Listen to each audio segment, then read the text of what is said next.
Yes, yes, yes. Oh, yes, yes, yes. Oh, hello there.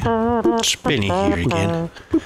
You know, times are tough these days. Everyone's saving a few pennies so that they can get some nice chops on the weekend. And you don't want to be running up great big phone bills to your friends and relatives, do you?